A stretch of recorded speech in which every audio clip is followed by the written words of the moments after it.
2 Reis capítulo 2, quando o Senhor levou Elias aos céus num redemoinho, aconteceu o seguinte: Elias e Eliseu saíram de Gilgal. E no caminho disse-lhe Elias: fique aqui, pois o Senhor me enviou a Betel. Eliseu, porém, disse: juro pelo nome do Senhor e por tua vida que não te deixarei ir só. Então foram a Betel. Em Betel, os discípulos dos profetas foram falar com Eliseu e perguntaram: você sabe que hoje o Senhor vai levar para os céus o seu mestre, separando de você? Respondeu Eliseu: sim, eu sei, mas não falem nisso. Então Elias lhe disse: fique aqui, Eliseu, pois o Senhor me enviou a Jericó.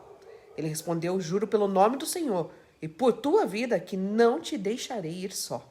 Desceram então a Jericó. Em Jericó, os discípulos dos profetas foram falar com Eliseu e lhe perguntaram: você sabe que hoje o Senhor vai levar para os céus o seu mestre, separando de você? Respondeu Eliseu: sim, eu sei, mas não falem nisso. Em seguida, Elias lhe disse: fique aqui, pois o Senhor me enviou ao rio Jordão. Ele respondeu: juro pelo nome do Senhor e por tua vida que não te deixarei ir só. Então partiram juntos. 50 discípulos dos profetas os acompanharam e ficaram olhando à distância quando Elias e Eliseu pararam à margem do Jordão. Então Elias tirou o manto, enrolou e com ele bateu nas águas. As águas se dividiram e os dois atravessaram em chão seco. Depois de atravessar, Elias disse a Eliseu: o que posso fazer em seu favor antes que eu seja levado para longe de você? Respondeu Eliseu: faze de mim o principal herdeiro de teu espírito profético. Disse-lhe Elias: seu pedido é difícil, mas se você me ver quando eu for separado de você, terá o que pediu. Do contrário, não será atendido. Permita só segurar um pouquinho. Gente, então a gente vê aqui, né, a história, eles contando a história. Na verdade, a história aqui se refere a quando Elias é arrebatado, né? Mas daí então ele inicia o versículo 1 dizendo assim: foi dessa maneira. Então começa agora a detalhar, né, detalhar aquele dia em específico, os dois caminhando juntos, a figura do Eliseu e Elias, Eliseu como discípulo, né, de Eliseu. Vemos outros discípulos, né, de profetas, ali fala de um número de 50 discípulos Ficaram dos profetas, observando de longe, que também já tinham ouvido dizer que naquele dia algo sobrenatural ia acontecer. Então já havia uma fofoca crente no ar ali, né, um mistério ali, como diz, rondando, né? Você viu que nos bastidores havia: você está sabendo que é hoje? Vocês estão sabendo? E chegam para Eliseu e falam: Eliseu, você está sabendo, né? Sim, eu estou sabendo, mas não vamos falar nisso, né? Talvez o que ele quer dizer aqui é o seguinte: dentre muitas coisas importantes, isso é o que menos importa, porque esse é o fato, tá? Tem coisa, gente, que é o fato, né? E isso é importante, mas aquilo que você já sabe, ele é importante, mas aquilo que você ainda não sabe, que tem a ver com aquilo que você já sabe, esse é o mais importante, que você tem que obter maior atenção. Por exemplo, todo mundo sabe que Jesus vai voltar. É mais ou menos isso. Todo mundo sabe que Jesus vai voltar, tá? Só que, o que é o importante, então, nesse fato, que Jesus vai voltar? Que nós fôssemos como esses discípulos aqui, né, em querer estar perto, né, próximo, porque a qualquer momento, né, isso pode acontecer. Então, o importante aqui não é o fato de que Jesus vai voltar, e sim se estão perto. Então você vê que eles estão aqui o tempo todo, né, ao redor, de olho. Vai lá para Betel, eu vou também. Atentos para aquele momento que ia acontecer aqui na história, né? Exatamente. A ponto do próprio profeta pedir, Elias pediu para Eliseu ficar, né? E Eliseu falou assim: ó, né, te respeito muito, tá, mas não vou ficar. Esse pedido, muitos já obedeciam, mas esse eu não posso. Como é que eu no dia, né, que eu estou sabendo, todas as informações que eu estou sabendo, eu vou me afastar de você? A mesma coisa, como é que nós sabendo que Jesus vai voltar, não sabemos o dia, mas nós vamos afastar? Não, mas agora sim que a gente vai estar perto, agora sim, mais do que nunca, que eu quero estar do lado, né?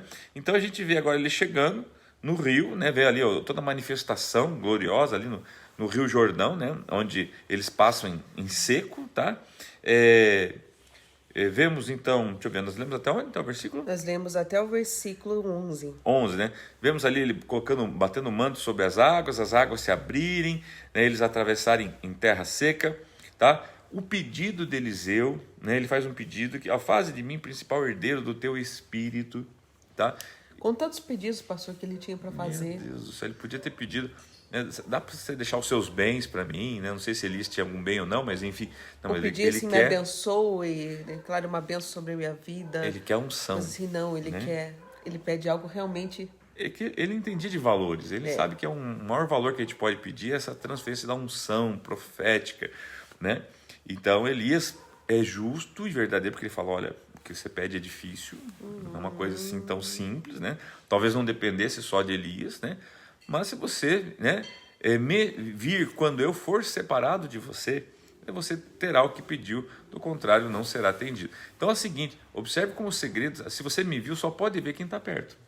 Se você estiver perto de mim, se você realmente está fazendo parte da minha vida no momento em que eu for, porque nem ele sabia o momento, sabia o que aconteceu, mas não sabia o momento, né? Então, se você estiver junto comigo, né, isso vai ser possível na sua vida, né? Você que está assistindo aí agora, talvez dê uma travadinha no seu vídeo, aguarde que ele já libera, tá? E não se preocupe e continue só assistindo, aí já deve estar retornando para você aí.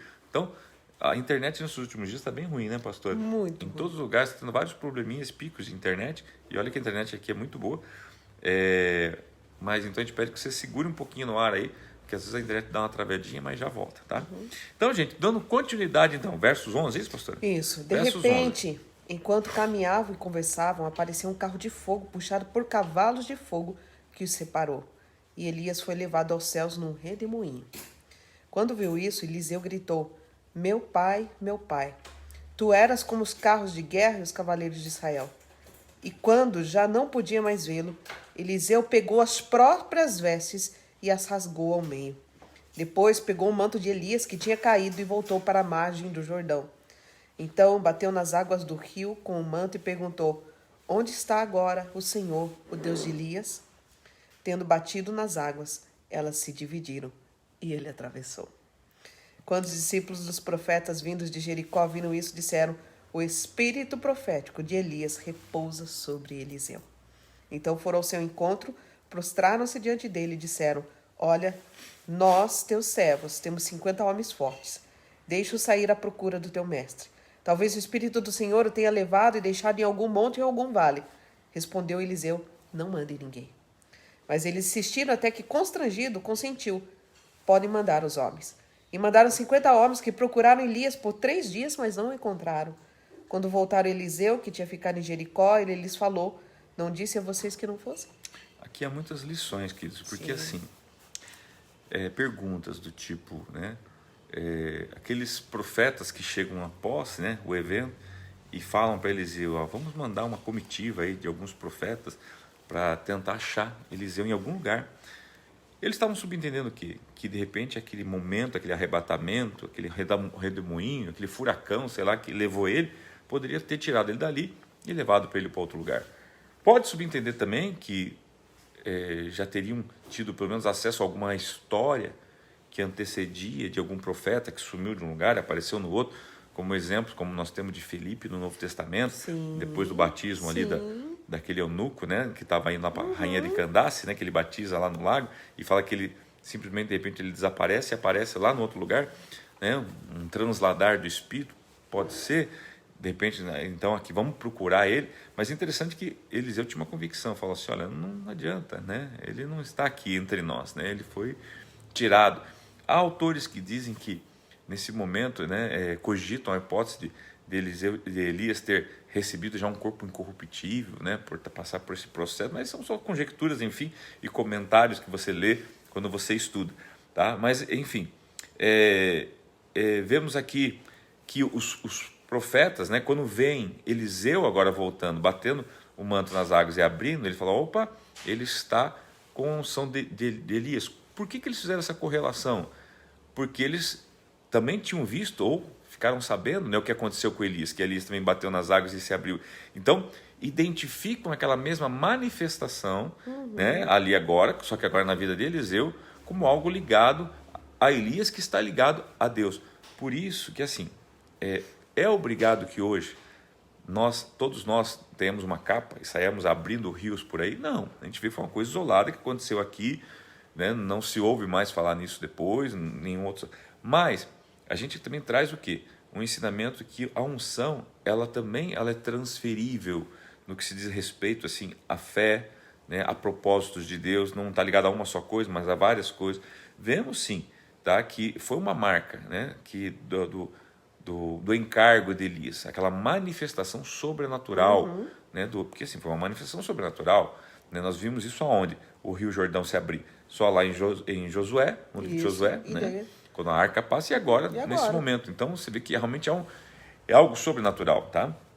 Então, gente, que a gente possa, assim, compreender essas coisas, a importância de estarmos andando com pessoas de Deus, que demonstram, não só em suas palavras, mas em suas atitudes, tá?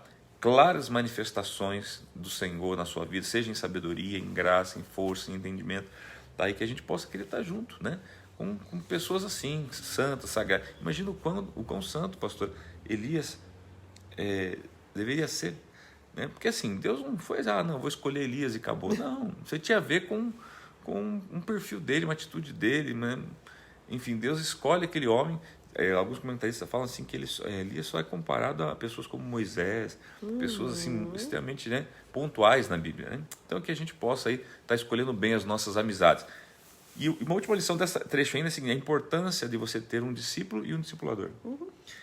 Elias se preocupou sim em ensinar alguém, né, em preparar alguém, ainda que ele não tinha autoridade de transferir, né, para quem ele quisesse, mas ele falou: mas se você estiver junto comigo quando eu for tirado, né, se você ver, você pode sim receber, né, esta porção dobrada, né, que é a ideia de assim, que receber... tem a ver de caminhada junto, né? É isso, estar junto. Essa Você não pode receber algo com que você não compartilhou. Que você não compartilhou, não está junto, né? É uma troca, né? Lembra que eles estão comparando aqui a herança. Eu quero ser o seu herdeiro do teu espírito. Espiritual. Um herdeiro, gente, é aquele que, né, às vezes existem herdeiros que não são nem filhos naturais, mas se tornam herdeiro por quê? Por causa de uma caminhada. Exatamente. Tá? Então, gente, que a gente possa ser herdeiro, né? Por isso que a Bíblia fala assim, nós somos herdeiros e co-herdeiros com Cristo, por causa da caminhada, né? Vamos lá?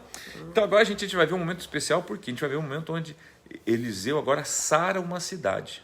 A grande verdade é que ele chega numa cidade, que a cidade está em crise, está com um problema, e ele, através de uma atitude de fé dele, ele sara toda uma cidade, a história de uma cidade. Vamos ver. Alguns homens da cidade foram dizer a Eliseu: como podes ver, esta cidade está bem localizada, mas a água não é boa e a terra é improdutiva. E disse ele: põe um sal numa tigela nova e traga-na para mim.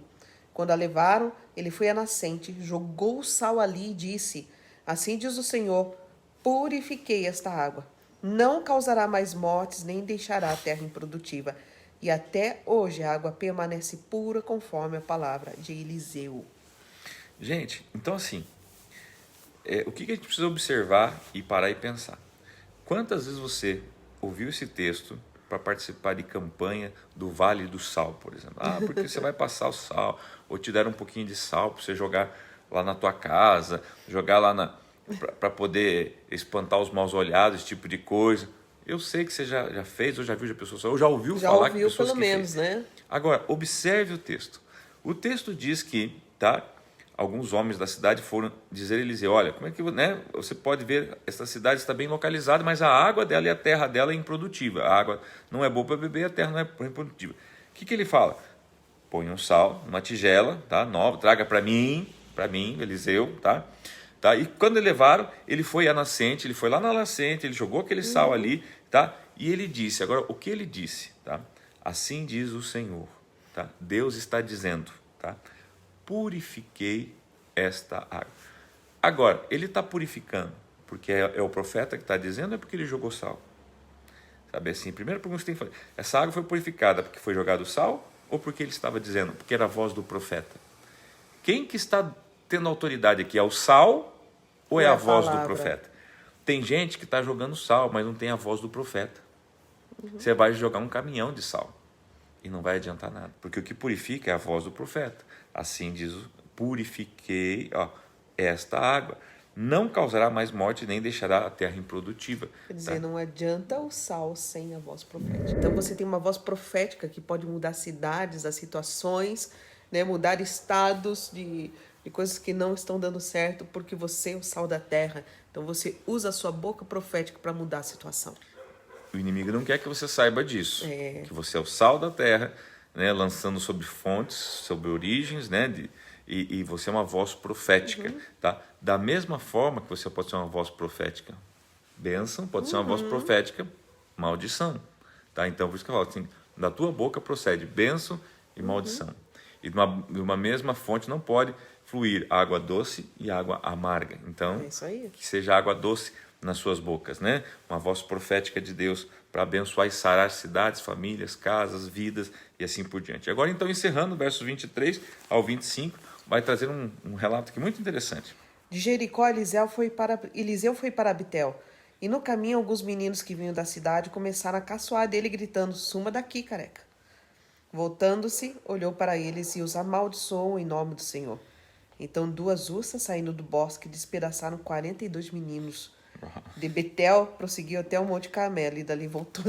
Gente, acaba o capítulo, né, com uma tragédia, né? E logo a gente é movido aqui por esses 2 meninos, né? 42 meninos, né?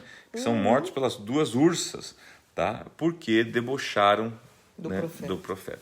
E aqui o que você não sabe, não está explícito, mas a história, os relatos os anciãos judaicos contam isso, é o seguinte: para nós foi só um grupo de meninos chamando alguém de careca, tentando ofender alguém de careca, tá? Para os anciões judaicos é o seguinte: por que eles chamam de careca? Porque eles estão, na verdade, fazendo uma comparação com Elias, porque Elias era conhecido como alguém cabeludo, que tinha muito cabelo, cabelo muito peludo, tá? Então agora, na verdade, o que eles estão falando assim, eles estão debochando do profeta, dizendo assim: seu careca, não era só porque ele era calvo. Ele está dizendo: se você está querendo se comparar com o peludo Elias, seu careca, ou seja, nós não te reconhecemos, né, como profeta. Muito bem, se você não me reconhece como profeta, Agora eu vou reconhecer. então vocês vão ver se eu sou profeta ou não. E aqui, gente, ainda que para nós é uma coisa assim, outra coisa, esses meninos, a gente pensa que é umas crianças, não. A cultura judaica, ela denomina menino até 20 anos, é menino, que são imaturos. Então aqui possivelmente os autores falam que eram pessoas até de 17 a 20 anos, ou seja, eram pessoas que realmente estavam ali para tumultuar e para realmente ali retirar a autoridade profética daquele profeta, do Eliseu no caso, né? Como se o inimigo tivesse realmente mandado alguém ali para debochar, enfim, tá? Então isso aqui dá para nós o quê?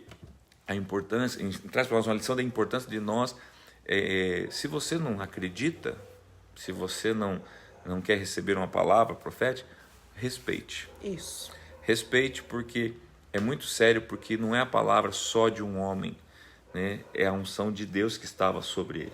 Então, na verdade, o desrespeito ali não foi só sobre o homem, mas foi sobre uma unção, foi sobre o próprio Deus que ali estava na vida, representado na vida de Eliseu. Então, que a gente possa ter respeito, né? Respeito. Se você não acredita, respeitamos o seu ceticismo, né? Mas não abrirmos a nossa boca, né?